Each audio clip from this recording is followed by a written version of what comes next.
नमस्कार, स्वागत है आपका डीडी न्यूज राजस्थान के खास कार्यक्रम द ग्राउंड रिपोर्ट में। मैं हूं आपके साथ में लक्ष्य आर्य। प्रदेश की जमीनी सच्चाई दिखाने, विभिन्न मुद्दों पर बात करने लेके आते हैं हम आपके लिए ये खास पेशकश। राजस्थान के अलवर से लेकर हरियाणा के नूंह तक, भरतपुर जिले से लेकर पलवल जिले तक फैला मेवात क्षेत्र और यहाँ बसने वाले मेवाती। कौन है मेव मुस्लिम? क्या है इन मेव का इतिहास? क्या है सांस्कृतिक और ऐतिहासिक जड़ें?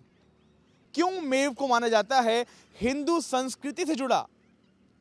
क्या आज भी हिंदू रीति रिवाज और सभ्यता इन मेव में रचे बसे हुए हैं? गौकशी और साइबर ठगी के लिए गढ़ माने जाने वाला ये मेवात क्षेत्र में किस प्रकार अब शिक्षा के माध्यम से बदलाव आ रहा है, जानेंगे इन सभी सवालों के जवाब डीडी राजस्थान की इस खास ग्राउंड रिपोर्ट में मेरे साथ।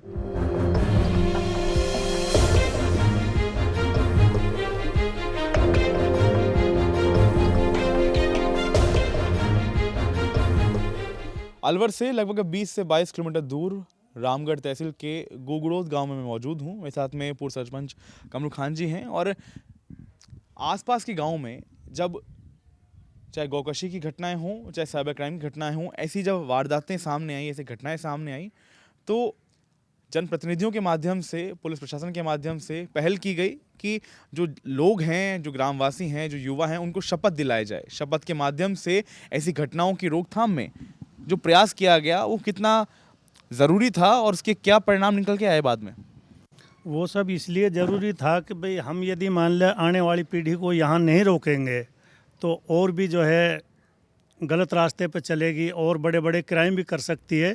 इसलिए हमने नसरू खां जी प्रधान जी हैं हमारे सहजपुर के, हमारे पड़ोसी गांव में, उनके नेतृत्व में हमने गांव-गांव जाकर के गांवों को इकट्ठा किया और मीटिंगें बुलाई। हमारे साथ डिप्टी साहब भी साथ थे और जैसे जैसे थाने थे इलाके के थानेदार जी हमारे साथ थे। गाँव वालों को हमने बुलाया, गाँव वालों को समझाया, हमने पुरानी बातें बताई। अब भाई मेव कौम हमारे बहुत बढ़िया कौम थी, ईमानदार कौम थी, ऐसा काम नहीं करती थी। अब तुम इस तरह के यदि लोग काम करोगे तो आने वाली जो पीढ़ी है वो बिल्कुल बेकार हो जाएगी। तो लोगों को बुला करके इकट्ठा करके हमने कसम दिलाई, शपथ दिलाई और उन्होंने वादा किया हम लोगों से अब भाई भविष्य में हम ऐसा काम नहीं करेंगे। अगर हम मेव और मेवात से संस्कृति देखें तो जो संस्कृति वो बहुत हद तक जो हिंदू संस्कृति है उससे प्रेरित नजर आती है। चाहे वो कई जगह पहनावा भी हो, कुछ साल पहले तक भी जो पहनावा था वो घाघरा लुगड़ी देखने को मिलता था। कुछ रीति रिवाज भी हिंदुओं से प्रेरित मिलते जुलते नजर आते थे। हाँ, ये हमारे एक दादी दी थी तो हमने उसको देखा था, घाघरी लुगड़ी पहनती थी। पहनावा हमारा और जो है हिंदू भाइयों का एक ही था। पहले बताते हैं, हमारी माँ है आज बैठी है यहाँ, करीब 95 साल की है, तो वो बताती भाई हमने हमारी सासुओं को घाघरा लुगड़ी पहनते हुए देखा था। ये अब कुछ दिनों से लोगों में कुछ ऐसा आ रहा है कि भाई ये हिंदू है, ये मुसलमान है। बाकी मैं अब से 20 साल पहले की बात बता रहा हूँ, जो आज बात है अब से 20 साल पहले ये बातें नहीं थी। खेड़ी पंचायत के पूर्व सरपंच पप्पू जी मौजूद हैं। पप्पू खान जी, हम देखें कि हालांकि विभिन्न जो घटनाएं या बातें सामने आती हैं, चाहे गौकशी की हों या और घटनाएं हों, वो मेवात से एक बड़ी संख्या में सामने आती हैं। परंतु अगर हम बैक स्टोरी पे जाएं, पृष्ठभूमि पे जाएं, तो देखते हैं कि जो ग्रामीण क्षेत्र है वहाँ पे लोगों का जो पशुपालन है वो एक अहम काम है। पशुपालन जो हमारे यहाँ मेवात का जो काम मेन जो पशुपालन ही है बिल्कुल, और मुख्य कृषि प्रधान जो देश है, यहाँ कृषि का काम भी मुख्य, जो यहाँ की जो आवास हुए है पशुपालन मुख्य जीवन की हुए है। लगता है कि चंद लोगों के द्वारा जब गौकशी जैसी घटनाएं सामने आती हैं तो ये न केवल मेवात क्षेत्र की जो छवि है वो उसको धूमिल करती है, बल्कि जो यहाँ की संस्कृति है, पशुपालन की संस्कृति है, उसको भी धूमिल करती है। पशुपालन की जो संस्कृति है उसको भी धूमिल करती है। आज हमारी ये स्थिति है कि गाय हम रखते हैं और गाय कोई दिक्कत भी आ जाती है तो हमको उसमें देखते हैं कि भाई गौकशी करते हैं, तो इसलिए गाय को तो रखना कम कर दिया। पशु भैंस का अच्छा हुआ है इस फिलहाल। अपराधी की कोई जाति है तो है नहीं, अपराधी क्या जाति है जो है उसको हम कहते हैं, चाहे मुसलमान हो चाहे हिंदू हो, जो गलत कर रहा है उसको दंडित किया जाए। हम मदद नहीं करेंगे गलत आदमी की, चाहे कोई भी बिरादरी का कोई कुछ हो। और कितने साल से पशुपालन कर रहे हैं आप? हमको 15-20 साल हो गई। 15-20 साल हो गई। 15-20 साल से कर रहे जी हैं? पहले तो और करते थे, अब हम करते हैं, भैया पूरे करते हैं। परिवार से सब करते हैं आपको? हाँ सब करते हैं, 5 भैया 5 करते हैं।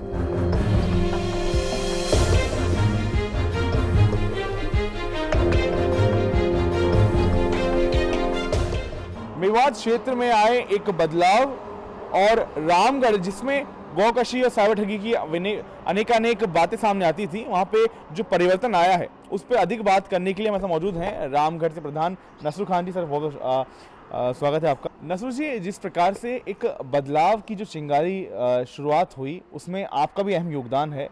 बहुत जगहों पे शपथ दिलाई गई, एक परिवर्तन की जो आग है वो सुलगाई गई। किस प्रकार से शुरुआत हुई इस चीज़ों की? देखिए, मुझे ये लगा कि भाई हरियाणा के लोग और यहाँ के लोग भी कुछ इन्वॉल्व हो जाते थे गोकशी के मामले में, गौ तस्करी के मामले में। तो मैंने एक मेवात गोरक्षा टाइगर फोर्स का बनाई, उसका मैं अध्यक्ष रहा और 15-20 साल लगातार मैंने जगह जगह मीटिंग करी, नुक्कड़ सभाएँ करी, हरियाणा बॉर्डर पे करी और जगह जगह जहाँ रामगढ़ में लोगों को खेल के मैदान में इकट्ठा करके समाज के लोगों को और दूसरे समाज के लोग भी थे उनको जाकर शपथ भी दिलाई। इस तरह से मैंने 15-20 साल लगातार इसमें काम किया। अगर हम थोड़ा पीछे की तरफ जाएं नसरुल साहब जी, तो जो मेवात क्षेत्र है, जो मेव समुदाय है, इनकी शुरुआत कहाँ से होती है, क्या इनका उत्थान रहा, तो आप बताइए इसके बारे में। देखिए, ये हिंदू कम्युनिटी से इनका हुआ है। ये पहले हिंदू थे, बाद में मुसलमान हुए और वो आज भी हमारी संस्कृति है जो मिलती हिंदुओं से मिलती जुलती। आज भी होली दिवाली के हम उसी तरह मनाते हैं, एक दूसरे का सहयोग करते हैं और सब मिलकर हम ब्याह शादियों में शामिल होते हैं। हमारे बहुत ज़्यादा आपस में आपसी मेल चाल है, लेकिन कुछ असामाजिक तत्व समाज में हो गए, उन्होंने गलत रास्ता अख्तियार कर लिया। जैसे गोकशी उसका मामला है, जैसे आपके ये ओलक्स का मामला है, इससे हमारा मेरे समाज बदनाम हुआ है। कुछ बच्चे यहाँ मौजूद हैं, बच्चों से बात करते हैं कि किस प्रकार से मेवात क्षेत्र में जो आवासीय विद्यालय चलाया जा रहा है। देखते हैं यहाँ बच्चियाँ बैठी हुई हैं, यहाँ पीछे जो कक्ष बने हुए हैं, इनके माध्यम से शिक्षा के प्रोत्साहन का काम भी मेवात में किया जा रहा है। क्या नाम है आपका? साकिरा। कौन सी कक्षा में पढ़ते हैं आप? 6। आप यहाँ विद्यालय में आए हैं, आप रह रहे हैं यहाँ पे, कैसे लगता है आपको? अच्छा। क्या बनना चाहते हैं बड़े होके? पुलिस। पुलिस में जाना है आपको? क्या नाम है आपका? फैजान। कौन सी क्लास में पढ़ते हैं आप? 6 में पढ़ते हैं। कैसा लगता है आपको जब अभी आप पढ़ाई कर रहे हैं? अच्छा लगता है। सुविधाएं भी मतलब जिस प्रकार से विभिन्न सुविधाएं दी जाती हैं उस विद्यालय में, चाहे वो भोजन की हो, आवास की हो।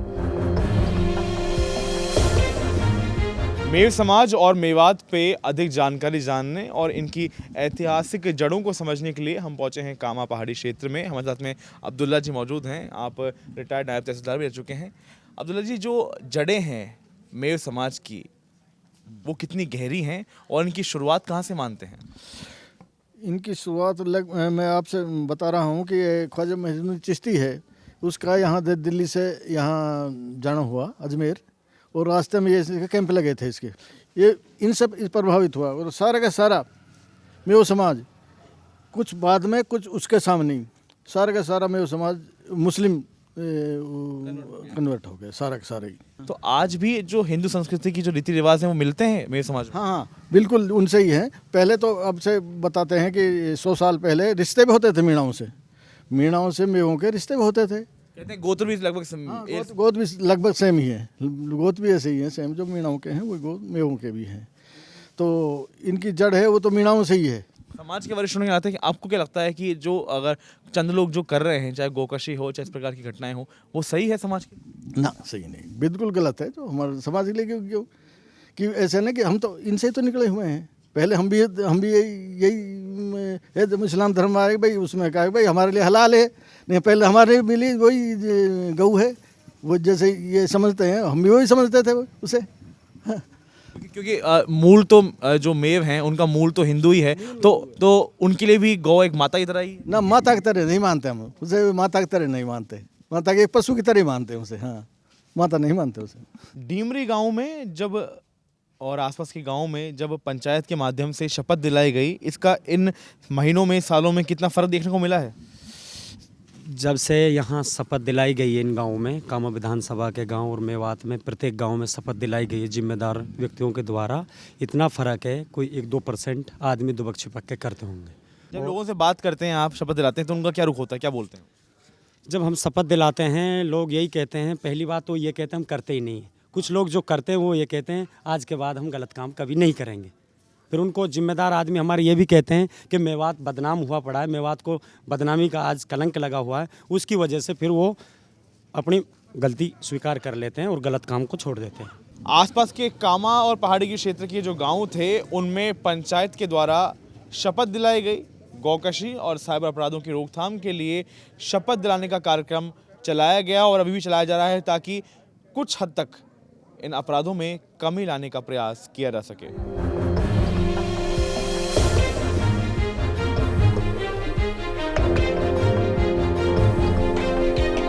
हम मौजूद हैं कामा में और कामा के इस मदरसे में मौजूद हूँ। मेरे साथ में याकूब जी मौजूद हैं। याकूब जी जिला अध्यक्ष हैं अल्पसंख्यक मोर्चे के। और याकूब जी, जिस प्रकार से जो एक छवि मेवात की नज़र आती है विभिन्न घटनाओं के मद्देनज़र, उसमें क्या लगता है जो शिक्षा है और इस्लाम की जो सीख है वो कितनी महत्वपूर्ण है? शिक्षा के प्रसार से क्या छवि बदल जा सकती है यहाँ की मेवात? देखिए, जो शुरू में जो मेवात की छवि थी वो सादगी थी।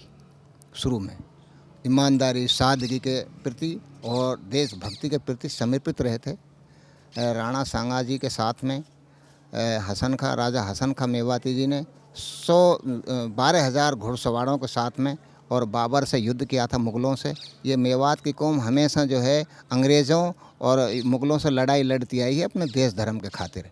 अब जहाँ तक हाल में जो अब चल रहा है, चूँकि जो आपने बताया कि इस्लाम, चूँकि जो इस्लाम सिखाता है, अल्लाह के रसूल मोहम्मद सल्लल्लाहु अलैहि वसल्लम नबी हैं हमारे सबके।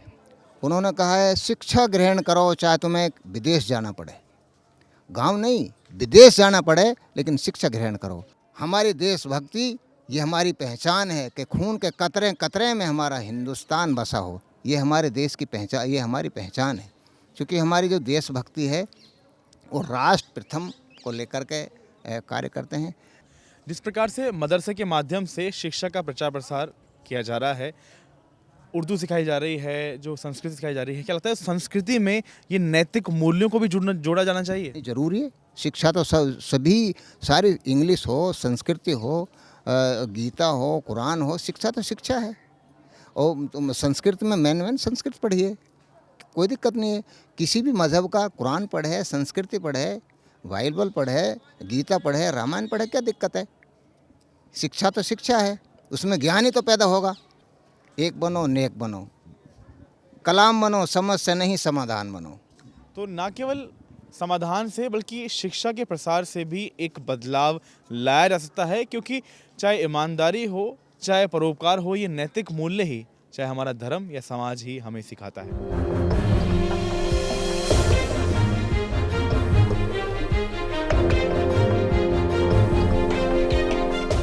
मैं मौजूद हूँ छांगल की गांव में। अलवर से लगभग 25 से 30 किलोमीटर दूर बड़ौदा मेव के पास छांगल की गांव, और मेरे साथ कुछ यहाँ के ग्रामवासी बैठे हुए हैं। अलवर और मेवात क्षेत्र में किस प्रकार से एक बदलाव नज़र आया है और वो बदलाव के क्या कारण हैं, इन कारणों को जानने के लिए और उन लोगों से पूछने जिन लोगों ने अपनी पूरी उम्र इस क्षेत्र में निकाली है। और जी, क्या नाम है आपका? मेरा नाम ईदू है जी। लगभग पूरी उम्र आपने इस क्षेत्र में निकाली है। एक पहले समय था जब मेवात के क्षेत्र का नाम गौकशी और इन चीज़ों के लिए खबरों में देखने को मिलता था। आज इसी क्षेत्र का नाम एक परिवर्तन के लिए जाना जा रहा है। क्या कारण मानते हैं इसके? भाई बदलाव ही तो ऐसी बात है, हमारे तो कोई जाने ही ना हो या खेल जाए, आप बोल रहा हो, और अब भी ना जाने। हमारे तो सूदो गाँव ज़्यादा है भाई।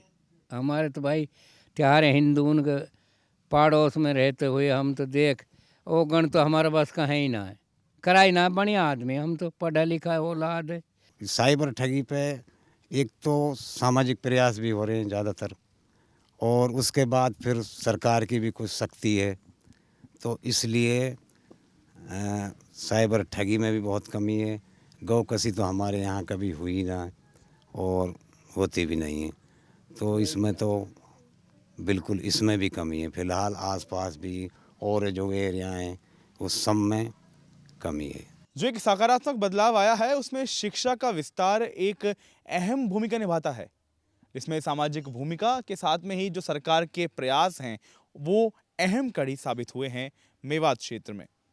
बड़ौदा मेव के इस मस्जिद में मौजूद हूँ, मेरे साथ में इमाम हनीफ जी साथ में हैं। इमाम साहब की किस प्रकार से यहाँ पे विभिन्न नमाज वगैरह तो अदा की जाती ही हैं, साथ में जो मदरसे का काम है उसके माध्यम से शिक्षा का प्रचार प्रसार किस प्रकार करते हैं यहाँ पे? यहाँ पर जी जैसे स्कूल जाने से पहले पहले पढ़ाते हैं आप।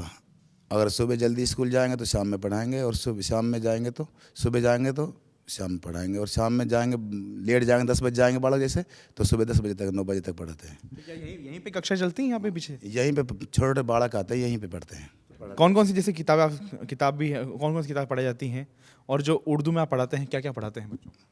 पहले जैसे मिसाल के तौर पर जैसे भाई आप अनार पढ़ाते हैं हिंदी में, तो उर्दू में जैसे अली पढ़ाते हैं, जैसे बा पढ़ाते हैं, जैसे उर्दू के लफ्ज़ जितने उदाहरण तो जैसे अबजद है, हवज है, हाँ, आ से आम है, बा से बकरी है, माँ से मस्जिद है, जैसे ऐसे आता है। क्या हमारे मदरसों में भी कुछ ऐसी शिक्षा दी जाती है बच्चों को नैतिक मूल्य की? हाँ जी, इसमें दी जाती है। जैसे भाई आप किसी की अपन ने झूठ ना बोलना है, गिबत नहीं करनी है, किसी की चोरी नहीं करनी है, जिना नहीं करना है, और ऐसे कोई अच्छाई करनी है, बुराई नहीं करनी है किसी के साथ में, बड़े का अदब करना है, छोटे पे शफकत करना है, ये सिखाया जाता है इसका। ये सब भी उर्दू के साथ में ये सब शिक्षा भी दी जाती है? हाँ, ये सब सिखाया जाता है। तो उर्दू के साथ में जो नैतिक मूल्य की शिक्षा है वो भी इन मदरसों की में कक्षाओं के माध्यम से दी जाती है।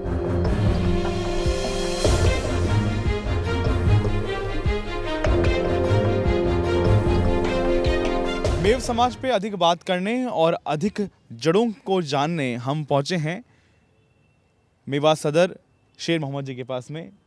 सर बहुत शुक्रिया हमसे बात करने के लिए। और अगर हम बात करें जो मेव समाज है उसकी ऐतिहासिक जड़ों पे अगर हम जाएं तो कितनी गहरी हैं और कहाँ से शुरू होती हैं?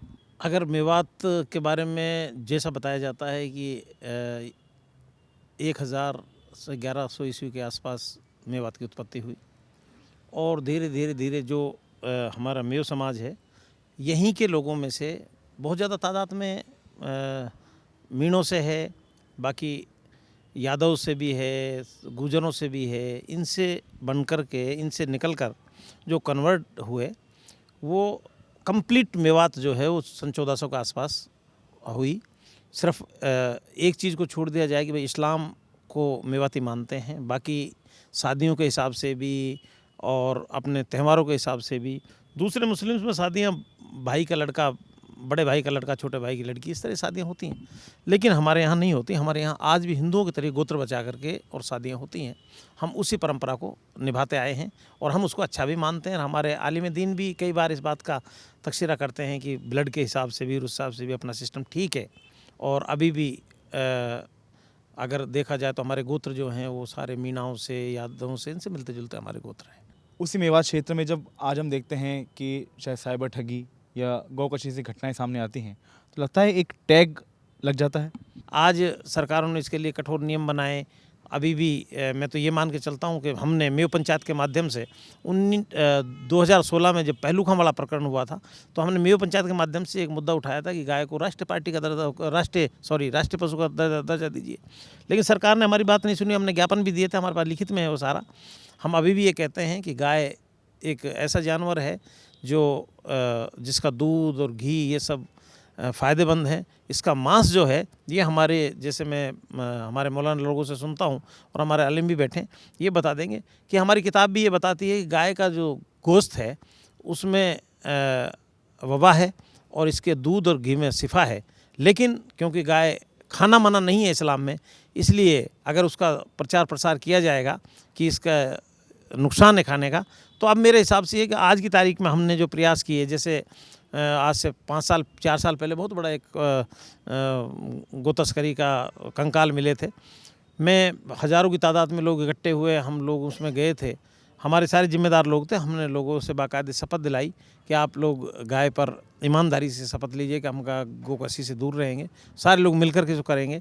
आज मैं ये मान के चलता हूँ कि जब हम व्यक्तिगत रूप से गाँव में सब पता करते हैं तो गाय गोकशी की जो घटनाएँ हैं वो कम से कम 75% दावे के साथ कह सकता हूँ गिरावट गौ तस्करी में आई है। तो दो चीज़ें हैं कि गौ तस्करी में कमी आना और जो साइबर ठगी उसमें थोड़ी बढ़ोतरी होना, इन दोनों पैमानों को जो मेवात क्षेत्र है उसमें किस प्रकार देखते हैं आप? गाय का मसला एक ऐसा है कि इससे सीधी सीधी एक धर्म विशेष की आस्था आहत होती है और लोगों की बात समझ में आई है कि जब एक हम मेरे पड़ोस में रहने वाला एक 10 घर हमारे मुस्लिम के हैं, 20 घर हमारे हिंदू भाइयों के हैं और 20 घर उससे आहत होते हैं या 20 घर उससे परेशान होते हैं, तो हमें वो काम नहीं करना चाहिए। और उसमें बहुत बड़ा योगदान हमारे धार्मिक लोगों का है कि धार्मिक लोग ये कहते हैं कि अगर आपके जरा सा खान पान से या आपकी आवाज़ से आपको आपके रहन सहन से पड़ोसी को अगर तकलीफ होती है तो ये समझिए कि आप मुस्लिम नहीं हैं। रहा सवाल इसका ये ठगी वाला, तो ठगी में तो मैं आपको अनऑफिशियल भी बता रहा था, अभी बता रहा हूँ कि ठगी में तो मैंने आपके साथ चीटिंग की तो आपका मेरे बीच का मामला हो गया।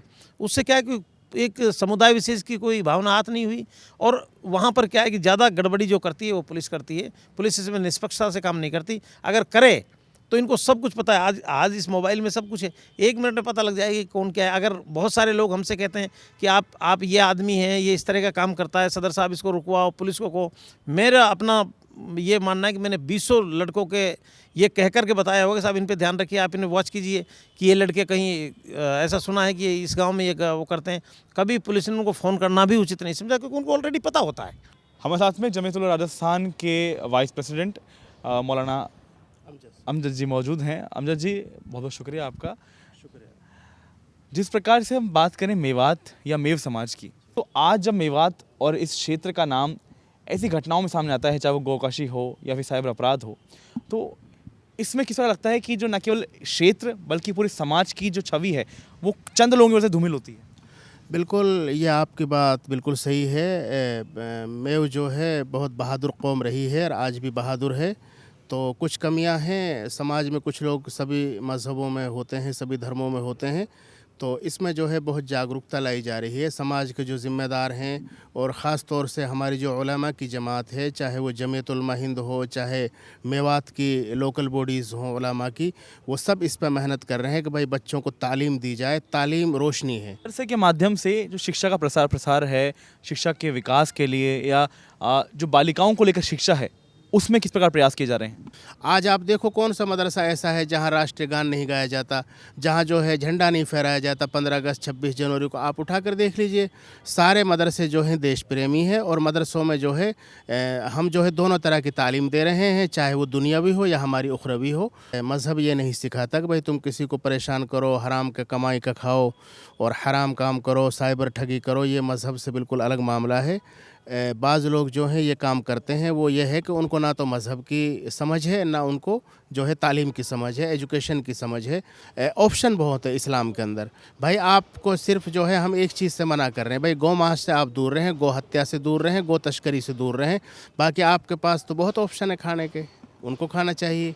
अगर आपको मांस ही खाना है तो कोई ज़रूरी थोड़ी है कि आप इस चीज़ को करें जिसको देश का कानून मना कर रहा है। गाय का दूध पिए, घी खाएं। गाय का दूध पिए, घी खाएं, मांस से परहेज़ करें। बिल्कुल।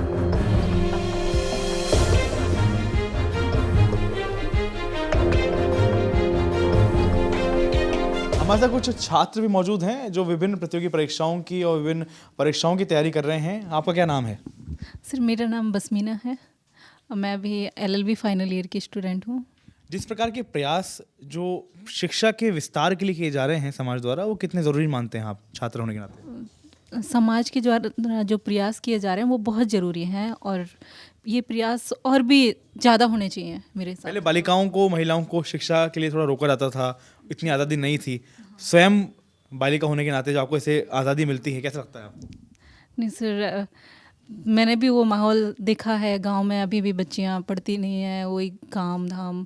पर मुझे अगर ये मौका मिला है तो मैं बहुत भाग्यशाली हूँ और मैं पूरी कोशिश कर रही हूँ कि मैं कुछ जो इतनी भी मेरे में सक्षम योग्यताएं हैं उनका पूरा यूज किया जाए। और मैं अपने स्तर पर पूरी कोशिश करती हूँ, मैं अपने सारे काम खुद कर लेती हूँ। महिला शिक्षा पे क्या कहना चाहेंगी? महिला शिक्षा तो बहुत ज़रूरी है, एकदम बेस है कि महिला शिक्षित नहीं होगी तो समाज पिछड़ जाएगा। और हमारे मुस्लिम समाज का जो मेव समाज, इसका पिछड़ा होने का कारण ही ये है कि महिलाओं को इतना आगे नहीं बढ़ाया जाता, उनको घर की चार दीवारी के अंदर सिमट दिया जाता है। तो विभिन्न प्रयास हैं वो किए जा रहे हैं ताकि न केवल शिक्षा का प्रसार हो सके, बल्कि जो युवा हैं वो शिक्षित और सशक्त भी बन सकें, ताकि एक सशक्त समाज की नींव भी रखी जा सके। हमारे साथ मौजूद हैं प्रदेश के अल्पसंख्यक मोर्चा प्रदेशाध्यक्ष हमीद खान मेवाती जी। हमीद जी, जिस प्रकार से जो मेवात क्षेत्र है विभिन्न घटनाओं, विभिन्न बातों को लेकर चर्चाओं का विषय बना रहा, परंतु गत एक दशक में देखा गया है कि कुछ बदलाव की लहर देखने को मिली है मेवात में, क्या कारण है? देखिए, मेवात जो क्षेत्र है एक गंगा जमुना तहजीब का जो क्षेत्र माना जाता है, ब्रज क्षेत्र जिसको कहते हैं, वहाँ पर जब पिछली सरकारें थी उन सरकारों ने ध्यान नहीं दिया। उन सरकारों ने जिस तरह से वहाँ के हालात थे, वहाँ पर जिस तरह के क्राइम होते थे, उनको बढ़ावा देने का काम किया। लेकिन पिछले 2 साल से जब से राजस्थान के अंदर भारतीय जनता पार्टी की सरकार बनी है, आदरणीय भजनलाल शर्मा जी के नेतृत्व में साइबर क्राइम पर और गोकशी पर हमने रोक लगाने का बड़ा काम किया है। और आज उसको लेकर मेवात के अंदर जिस तरह से जागृति आनी चाहिए थी, उस जागृति के लिए सरकार ने बड़े आयाम स्थापित किए हैं। और सरकार चाहती है कि जिस तरह के क्राइम यहाँ पर मेवात में होते हैं, जिस मेवात का नाम पूरे देश के अंदर, पूरी दुनिया के अंदर नाम जाना जाता था, उस मेवात की बदनामी हो रही है, उस बदनामी को कैसे रोका जाए। जो संस्कृति मेवात की दिखा रहा है तो बहुत हद तक जो रीति रिवाज हैं वो हिंदुओं से मिलते जुलते ही हैं, परंतु आज इस घटनाओं के चलते लगातार देखा जाता है कि इन घटनाओं को सांप्रदायिक रूप से जोड़ा जाता है। कितना सही मानते हैं? देखिए, मेवात क्षेत्र आपसी भाईचारे के लिए जाना जाता है। गंगा जमुना तहजीब का हमारा जो मेवात है, जहाँ पे हिंदू मुस्लिम सब भाई मिलजुल कर रहते हैं, ये कुछ लोग हैं जिनकी मानसिकता गलत है। उन्होंने जिस तरह के जो क्राइम किए तो बदनाम करने का मेवात को काम किया। उन पे भी हमारे समाज के सभी समाजों 3600 कौम ने मिलकर ये काम किया कि मेवात के अंदर जो बदनामी का जो दाग था उसको मिटाने का काम हमारी 3600 कौम ने करने का प्रयास किया है। और जो पुरानी संस्कृति है, जो हमारी मेवात का जो कल्चर है, उसको कैसे आगे बढ़ाया है, उसके लिए सरकार भी प्रयास कर रही है और हमारे वहाँ के जो मौजूदा जनप्रतिनिधि हैं वो भी प्रयास कर रहे हैं। आदरणीय भजनलाल शर्मा जी युवाओं को रोजगार देने का काम कर रहे हैं। हमारी सरकार ने जो वादे किए थे कि 4 लाख युवाओं को हमारी सरकार नौकरी देगी, 1 लाख युवाओं को नौकरी देने का काम माननीय मुख्यमंत्री जी ने किया और 1 लाख का कैलेंडर अभी 12 जनवरी को माननीय मुख्यमंत्री जी ने जारी किया है। तो हमारे युवाओं के अंदर, मेवात के जो युवा हैं, उनमें बड़ा उत्साह है। तो न केवल शिक्षा से जोड़ने का बल्कि मेवात क्षेत्र के चौमुखी के विकास के कार्य करने का भी अब काम तेजी से होता नजर आएगा, न केवल मेवात बल्कि आसपास के क्षेत्रों में भी।